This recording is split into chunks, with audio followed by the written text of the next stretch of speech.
Welcome to the Book Faire podcast. My name is Anthony, and this week we have an interview with Terri Libenson, author of the Emmie Friends series about her latest book.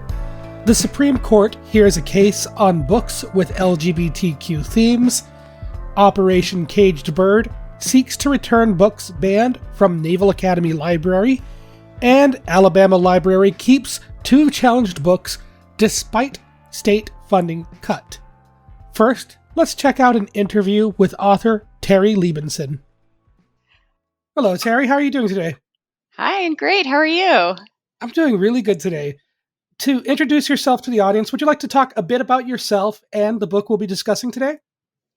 Sure. So my name's Terri Libenson. I am the author and illustrator of the Emmie Friends middle grade series.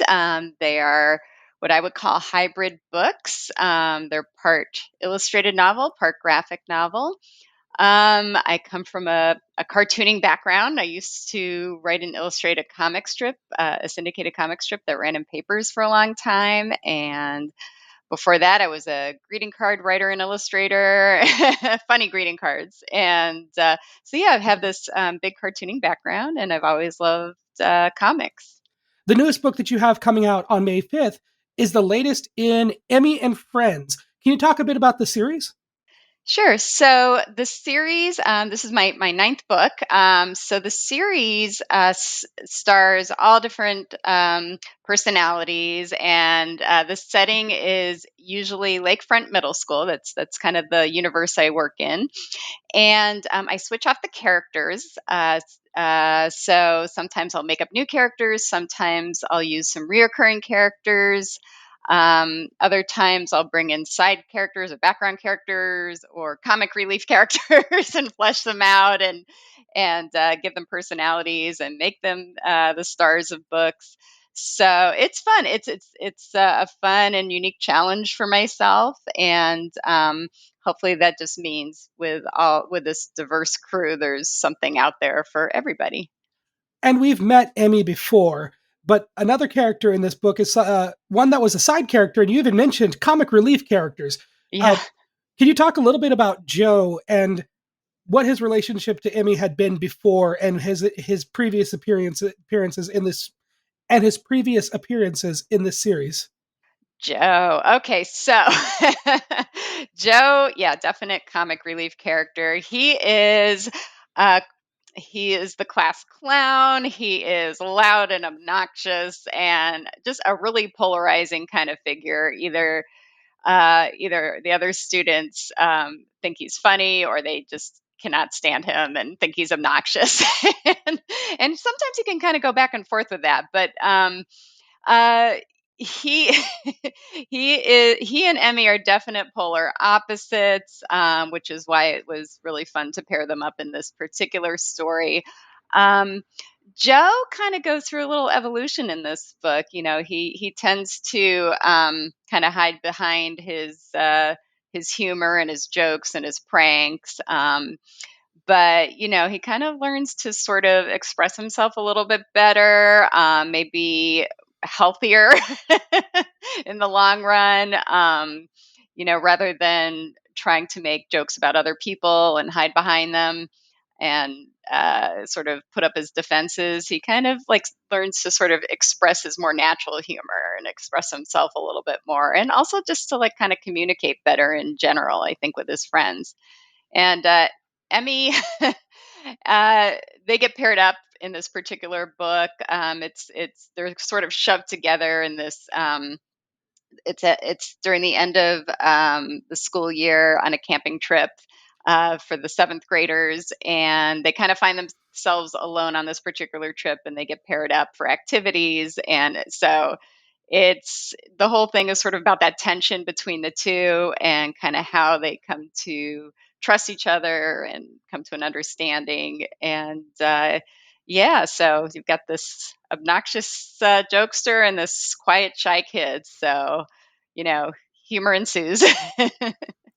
And so, calling Emmy the shy kid, the first book in the series was Invisible Emmy. Yeah. And she's a little more outgoing. She has very close friends that she's very chatty with in the book. She calls them, she talks with them over the phone. And then when she goes to this camp, she kind of reverts to that unseen version of herself. Um, can you talk a little bit about what it was like having a character kind of take a step back in order Mhm. to further develop them? Yeah, I love how you phrase that. It's true. Emmy has made a few new friends since Invisible Emmy. And by the way, I should mention that these books can be read out of order. They can be read as standalones. But but since Invisible Emmy was my first book and this is the latest and this takes place later in the year, she has made friends. She's kind of come out of her shell a little bit, at least with them, and feels a lot more confident. So yeah, what happens is she and her best friend Brianna, they're looking forward to going on this camping trip together. And I don't want to say what happens, but Brianna can't go. Emmy has to go alone, and suddenly she's like back into her shell.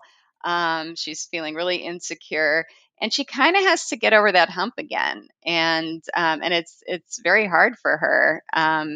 And then, of course, Joe is throwing a lot of challenges her way, which kind of makes it worse.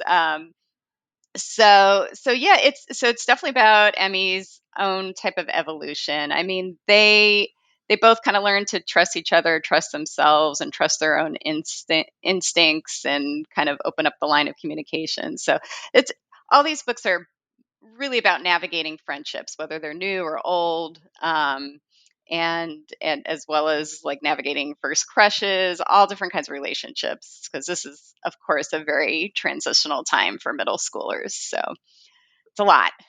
You say it is a transitional time, and it absolutely is. And entirely Emmy, we see a little bit of Emmy comparing herself to her cabin mates, specifically how her body is developing. Yeah. Can you talk a little bit about the writing process in bringing that to life in a very approachable and treating it with candor, I guess, is probably the best way I can put it. Yeah, it's kind of a delicate line to balance. But I try and do it in kind of an innocent way, and also in a very humorous way too. I think, and that's through illustrations. Like for instance, Emmy's older sister is a cabin counselor, and Emmy kind of compares herself to her too, and like and how her sister developed in middle school, and which kind of gives Emmy hope because Emmy feels like she's what do you call it, like a late bloomer, as was I, so I can completely relate to that. Emmy was pretty much modeled after myself. And then, of course, she is shoved. She's shoved into these situations with people she's not comfortable with this whole time, and that includes her two cabin mates who are her own age, Celia and Grace, who are like the kind of like the popular mean girl types. Um, and so and Emmy feels completely like a late bloomer compared to them, and so there's just like so much insecurity just coming at her everywhere, and from her herself. So, which I think is so typical of middle schoolers, especially middle school girls. One big theme throughout this book is all the characters are going through these changes and they're developing in their own time, but probably the biggest theme throughout the book is that we see them on the surface one way and discover so much more happening underneath. Can you talk a little bit about how that applies to some of the side characters without going into too much detail, of course, for spoiler reasons, and how how that also applies to Emmy? Yeah, it's something that I try and carry through all my books because I think that's also very important. Not only navigating friendships, but also, well, part of it is just to realize that there's more to meet the eye. Kids can be so worried about comparing themselves to others, but oftentimes they don't realize that everybody's going through something, and I think that just makes you more empathetic in general, when you can realize that it's not just surface level, that even like popular kids who you think have it all really can be going through a tough time that they're just not talking about, or they have their own insecurities. So I deal with that in just about every book. I think all the books. Um, and that's part of it, it's part of like trying to make sure the readers can really relate to the characters, and it's just a way of forming more empathy toward them. And with Emmy in particular, uh, the way I created her, I modeled her again. I modeled her after myself. When I was about 12 or 13, I barely opened my mouth. I was so quiet and shy, um, and I kind of wanted to give voice to that person, that like that inner child of mine, and for all kids who feel like they go under the radar but still have a lot to say. So that's those are, the layers behind Emmy. Like, she has so many thoughts running in her head. She has a vivid imagination, and I kind of wanted to show that in the writing and the art. One thing that I liked a lot in this book is how diverse the characters were in their interests, in their family structures. Joe mentioned that his parents couldn't have any children after him. And contrasting that, Emmy is 7 or 8 years younger than her siblings and mentions that she was an oopsie baby, basically.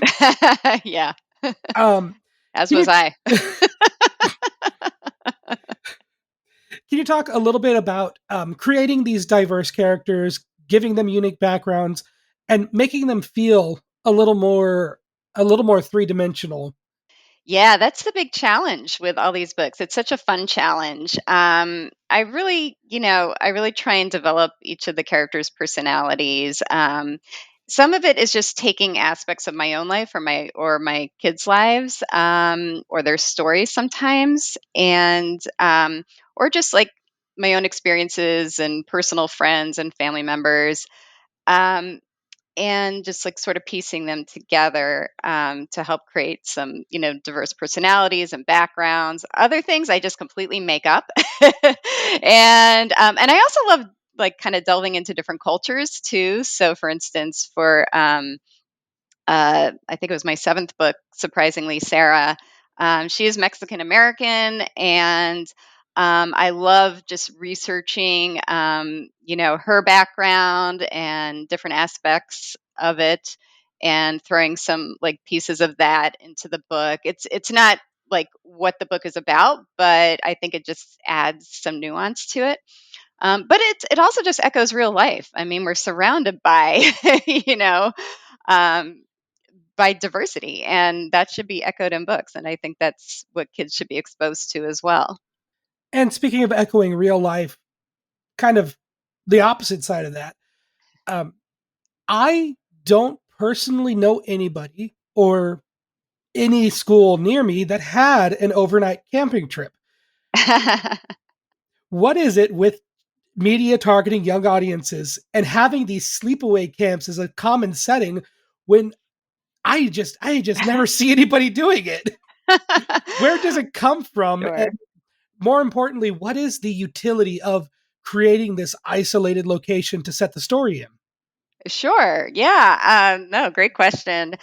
Well, it's so okay. My editor and I were brainstorming, and we realized we didn't want to actually have the kids at a camp, because then we couldn't have most of the other kids there as well. It would be very weird to have everybody at this sleepaway camp all at once. Um, but we still wanted to have sort of that middle school setting with all the kids and some teachers, but and to have it during the school year. So we decided to make it more of like a an overnight class trip kind of thing. Um, yeah, I'm not. I don't think I did either. I don't think I went on a class trip like that. So we just kind of made it up. But it gave us a great excuse to take it sort of out of the classroom, and I got to draw trees instead of lockers, so I was very happy. and I mean, I did. So I could take. I did take some of my personal experience, because I did go to camp during the summertime. I've been to like I didn't go to overnight camp, but I've but I've been on enough like overnights at the camp I was at to know a little bit about that and some of the games that they played and campfire activities and et cetera. So that was kind of fun to harken back to. Yeah, it's also just a really good setting to take established characters, put them in a separate location, and just kind of shake them up a little bit Yeah. because it does give an excuse to pair up unlikely characters such as Emmy and Joe. Right, right, exactly. You called Joe a class clown, um, and I want to word this very carefully because I don't want to come across like I'm saying anything about the way that culture has developed in the last 20 years. But what's it like writing a class clown character in a time where I remember growing up and class clowns saying things that Mhm. would be absolutely not accepted today. Um, Right. and again, I'm not saying that the change is necessarily a bad thing. I think it's overall a good thing. But what Yeah. is the process of writing a class clown in a modern era where there is a more socially diverse and acceptable society? I guess is the best way to put it. Yeah, that's a great question too. It was a challenge. First of all, I Joe's a character that readers clamored for. He Everybody would write to me and just beg for Joe to become a main character. So I felt very compelled to put them in there. I knew it was coming anyway, and I wanted to, but I was so scared to write for him. First of all, I felt like, oh God, I'm gonna have to, write a joke a minute for this guy. How am I gonna do that? But it turned out to be like a little more organic than I thought. I just was sort of coming from like his motivations more so, and just the fact that he's such an attention seeker. And so I kind of came at it from that angle, that he's, kind of like hiding and diverting using a sense of humor. um, but I definitely had to tread lightly as far as the jokes themselves went. So I was really reaching. I couldn't cross a lot of lines on it. So I also had him kind of like inspired by comedians, things like that, like existing comedians that are like kind of family safe comedians, I call it. Um, so yeah, it was kind of challenging, but not as hard as I thought. It was almost like I was coming up with just like safer jokes that wouldn't cross the line. And didn't necessarily have to be funny because he didn't because it's I was writing so that he wasn't really being his authentic self at first, and his jokes weren't really funny anyway. And later on, like as he kind of voiced his feelings more and expressed himself more through his humor, the jokes kind of evolved a bit, and then they weren't making fun of anybody, and they weren't really crossing lines as much. So does that make sense? I'm not sure if I explained that Yes. And correctly. a follow up question to that is probably the obvious of why is Joe seeking attention?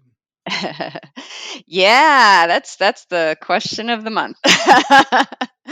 so, um, so I think part of it is Joe is lonely, essentially, and but he's not a quiet kid. Like he really wants attention, and he's not quite sure how to get that. So he does it in the most obnoxious way possible.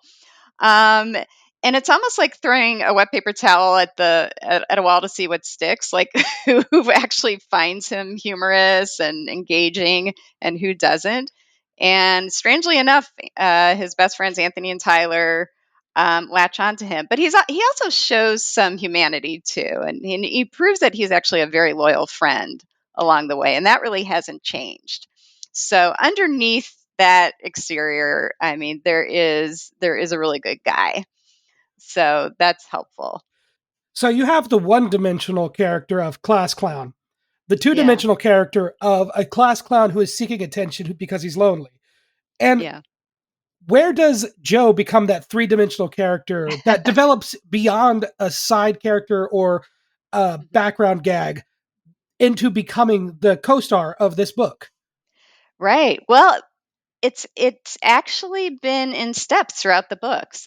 He's been a featured side character in almost all the books, and we've had a peek into his humanity in each of those books, where like he comes across just awful, and then like he kind of redeems himself later.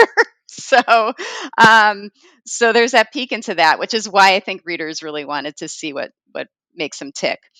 um I think his greatest evolution, obviously, is in this latest book, in entirely Emmy, and because you're really seeing more of him in this book, and you're getting a clearer image of his family life, his his inner thoughts more, and just and wanting to be able to express himself in a good way. I think a big part of humanizing Joe uh, came from the stuffed llama that he had. Oh yeah, that's right. It's kind of it's kind of presented as a joke that he has it, but throughout the book, it's shown that he does care about it. He does. He cares about his dog, who by the way is modeled after my own. And he cares about that stupid stuffed llama that was given to him for his 13th birthday by his friend Tyler. And I think he uses it too as like a demonstration of his friendship, because at one point he loans it to Emmy. So I won't give that part away. Yeah, that was adorable. There were so many adorable moments in this book. There's just, Thanks. as the author and illustrator, how much fun was it coming up with so many of these little visual representation of common colloquial sayings? Emmy says that this was the moment that cemented their friendship, and there's a cement truck and it dumps friendship cement. How much fun was it creating these little visual gags off of something, just off of the imagination of a middle school child?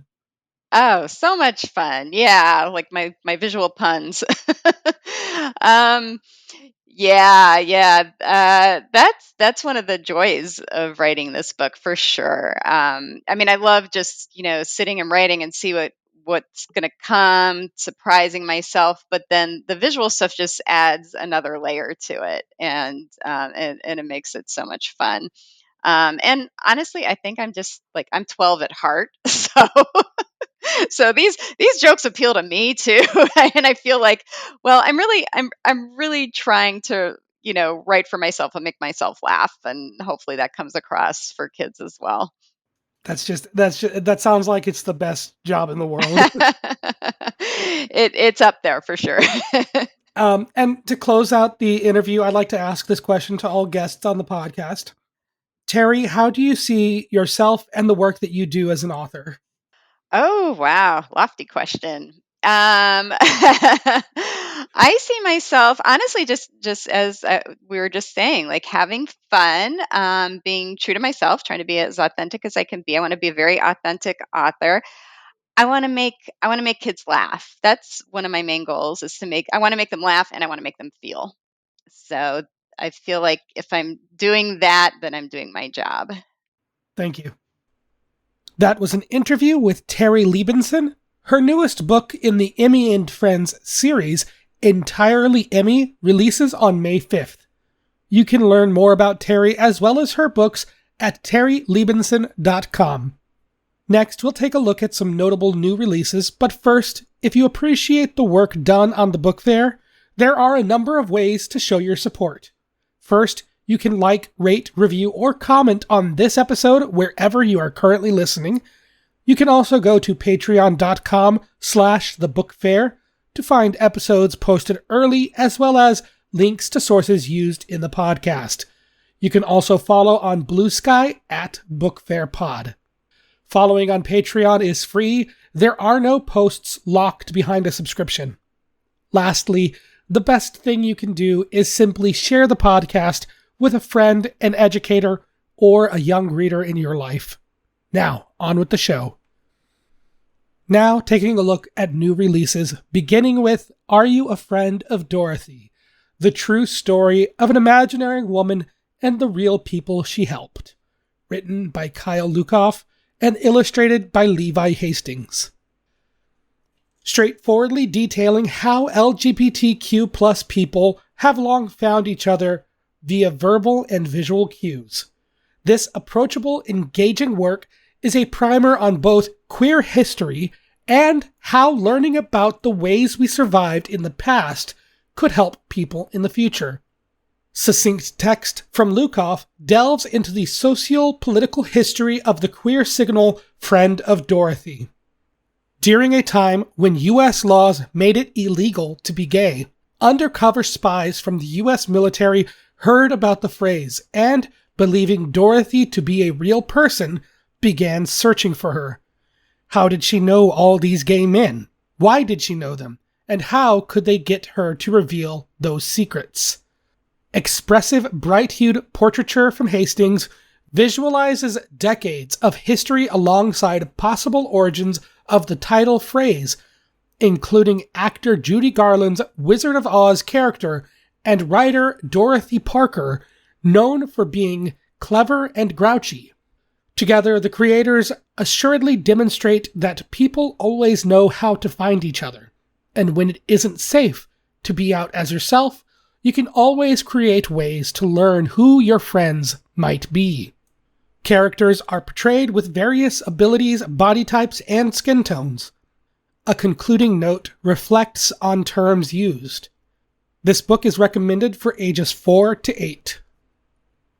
Next, Death in the Jungle, Murder, Betrayal, and the Lost Dream of Jonestown by Candace Fleming. In riveting detail, Fleming recounts the murder of more than 900 People's Temple followers in Ghana by American cult leader Jim Jones. A prologue poses complicated questions. What caused seemingly normal people to get caught up in something so fanatical? Provides historical and contemporary cult definitions and includes examples of their potentially destructive values and demands. Searing accounts of People's Temple survivors and defectors go on to examine Jones's personal history, which a quote from the subject's son, Stefan, asserts one must know to understand the formation of the organization. Frank Text notes Jones was bossy and controlling and always got his way during his upbringing in Indiana. Struggling to make ends meet in adulthood, Jones earns money and gains his initial following by traveling with the Revival Circuit, a nomadic group of preachers who claimed to have been called by God to spread the gospel. An author's note highlights Fleming's hope that this fascinating and disturbing work will help readers recognize the destructive groups in their own midst. Includes black and white photographs, biographies, and key players and source list. This book is recommended for ages 12 and up. This is Anthony adding in my own editorial piece here. Typically, I will read strictly what these descriptions are straight from Publishers Weekly. However, I wanted to add a little note about this book. Because everybody colloquially knows the phrase, "don't drink the Kool-Aid," and some people are aware that that comes from the Jonestown Massacre.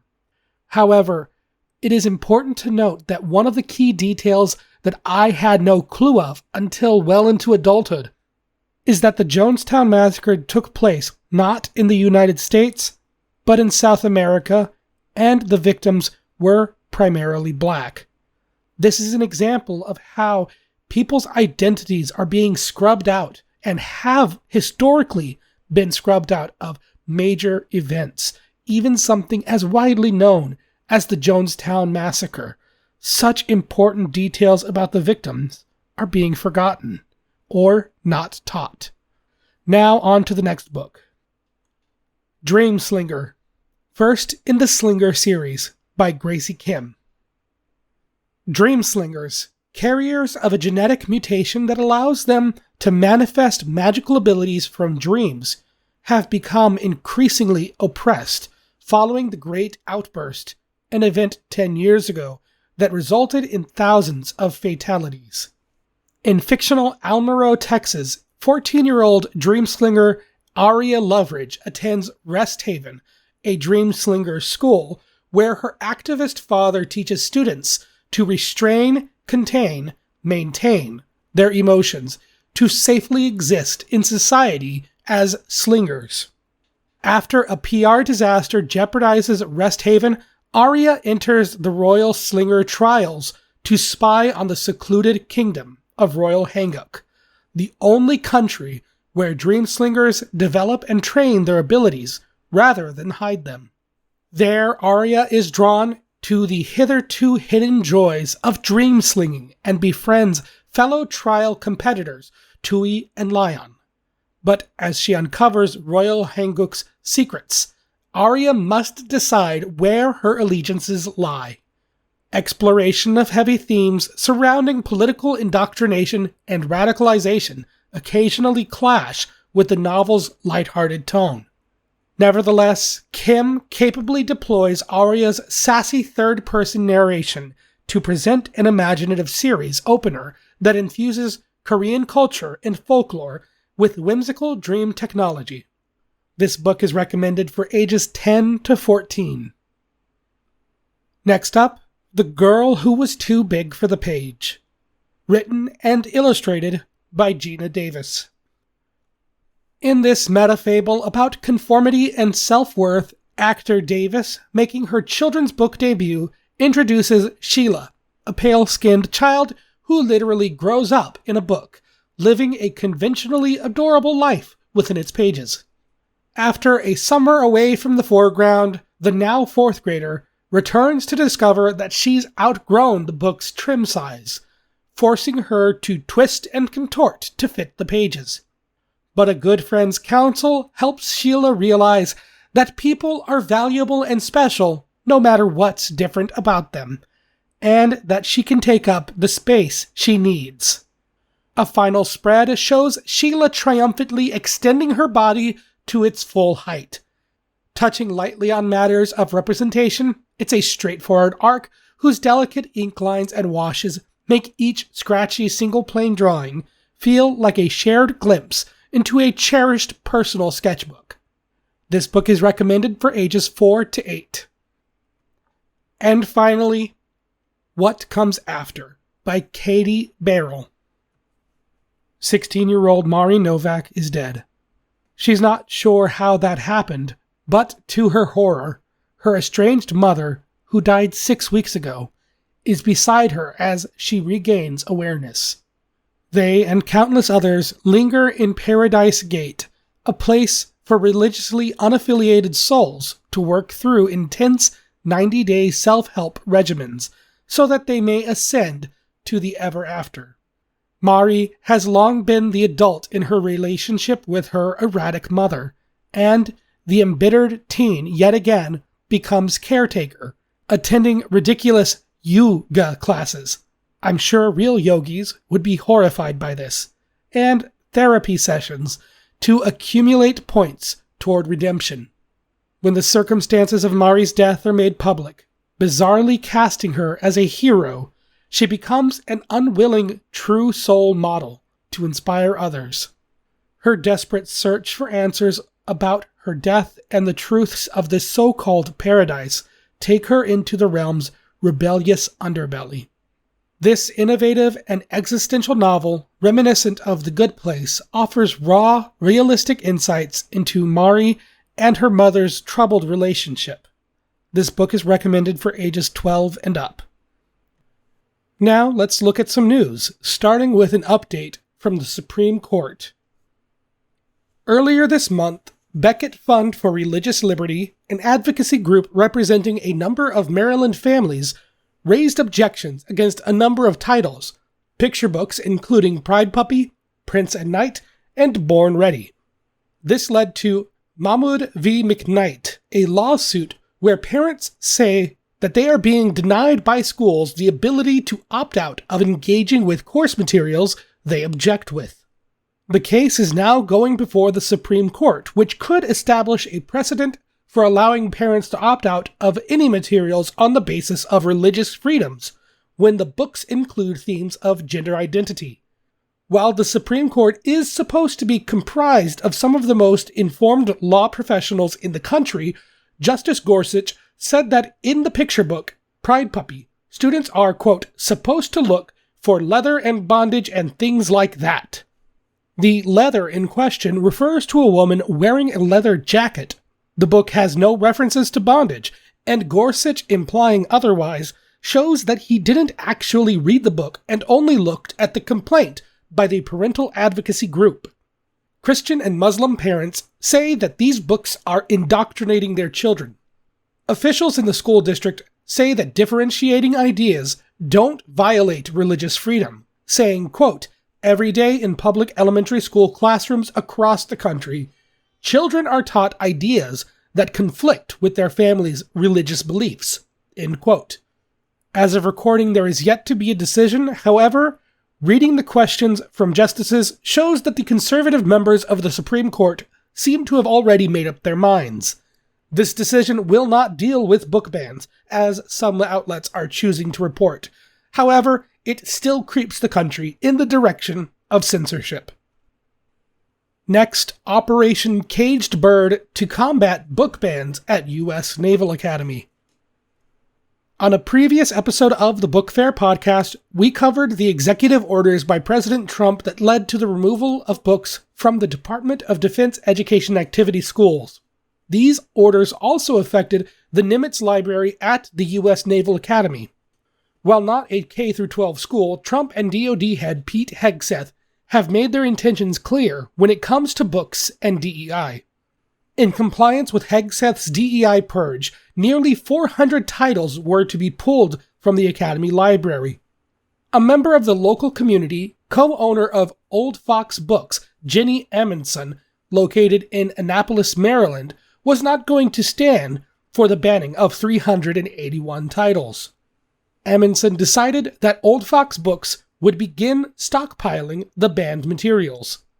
Thankfully, she wasn't alone, as retired Commander William Marks, a graduate from the Naval Academy, stepped up, establishing a GoFundMe page to help the bookshop procure the titles. Marks said, "These are some of the smartest and most dedicated students in the whole world. Many of them, a month from now, will be commissioned officers leading our Navy and Marine Corps. While at the same breath, we're telling them they can't read a book in the library." From an original goal of $9.6 thousand, the story has reached major news outlets and now sits at over $64,000. Commander Marks joins Jenny Amundson with what they're calling Operation Caged Bird. Their plan seems to be more than just letting the books sit on the shelves at a bookstore. Quote, "Our first distribution is set for May 20th to 22nd. That's going to be a proof of concept. We're going to make sure the logistics are just right, and then you will see us out in force in the entirety of the fall semester at football games, all the way through the end of this year." Marks finishes by saying, quote, "My plan is to keep this going all the way until January 20th of 2029, or until the Pentagon changes their mind, whichever comes first," end quote. And finishing the episode, Alabama Library keeps 2 challenged books in teens section despite funding cuts. The Fairhope Library was the first library in Alabama to have state funding cut by APLS over violations of administrative codes adopted last year. The code prohibits books that meet the state's definition of sexually explicit content. John Wall, chairman of the APLS board, also head of the Alabama Republican Party, told a group of library directors on a Zoom call that they could reach a resolution with Fairhope Library that doesn't lead to more permanent cuts in funding. Quote, "My priority is working with them," end quote. John Wall went on to commend the library despite already cutting their funding. In the face of additional cuts, members of the library board reviewed 2 books that had been challenged, Sold by Patricia McCormick and Grown by Tiffany D. Jackson, and determined that they did not meet the standards to be removed from the teen section. The books deal with mature themes, but multiple library board members praised the books for their content. The board's requirements include reviewing previous legal standards that define obscenity as well as community standards. Obscenity laws require materials to be considered as a whole and not looking at passages out of context. Stories like Sold and Grown, which depict sexual violence, do not glorify sex work and abuse. They reflect experiences that are a part of real life, and how young people can recognize and escape from dangerous situations. These books do not intend to arouse the reader. A board member said, quote, "They don't have obscene material in them," end quote. She called Sold, quote, "tragic, sad, and horrible," and added, "It's so well written and has won all kinds of awards, but looking at everything we think about, it just doesn't have anything in it that is prurient. It's not real. It just doesn't have anything in it that is prurient. It's not real graphic. Yes, things happen, but again, it belongs in the teen section," end quote. Thank you to Fairhope Library for standing for the freedom to read. I'm not condoning the cut in funding. If this story did not include a threat from the state, this would be a win for the freedom to read. However, we will take what we can. Thank you again to the board members of the Fairhope Library. This will complete another episode of the Book Faire podcast. New episodes release every Thursday. If you want to read more about the stories covered today, you can find sources at patreon.com/thebookfair. Following is free and there are no posts behind a paywall. Thank you very much for listening, and as always, I'll talk at you next time.